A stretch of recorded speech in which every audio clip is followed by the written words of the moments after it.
It was the height of the Cold War. For over a decade, the United States and the Soviet Union had been locked in a fierce space race, each determined to prove their technological and ideological superiority. When President John F. Kennedy boldly declared in 1961 that America would land a man on the moon and return him safely to Earth before the decade was out, it sounded almost impossible. But 8 years later, the impossible became reality.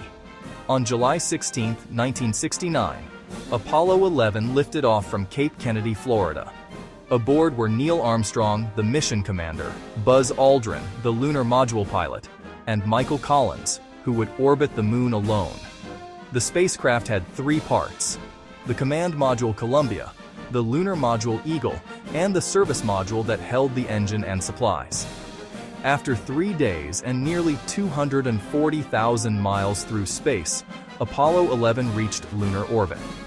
On July 20th, Armstrong and Aldrin entered Eagle and began their descent to the moon's surface. The landing was tense, alarms blared, and fuel was running low. With only seconds to spare, Armstrong took manual control and guided the craft to a safe landing spot in the Sea of Tranquility. Then came the words heard around the world: "Houston, Tranquility Base here. The Eagle has landed." 6 hours later, at 10:56 p.m. Eastern Time, Neil Armstrong stepped down the ladder and planted his boot on lunar soil. That's one small step for a man, one giant leap for mankind. Buzz Aldrin joined him soon after, describing the view as magnificent desolation.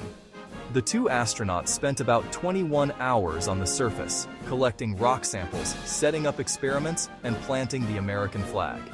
Above them, Michael Collins orbited alone, ensuring his crewmates had a way home. When they rejoined him, the crew fired the engines for the long journey back. On July 24, 1969, Apollo 11 splashed down safely in the Pacific Ocean, fulfilling Kennedy's vision and changing human history forever. The moon landing wasn't just an American triumph. It was a moment for all humankind, proof that with courage, science, and unity, humanity could reach beyond Earth itself.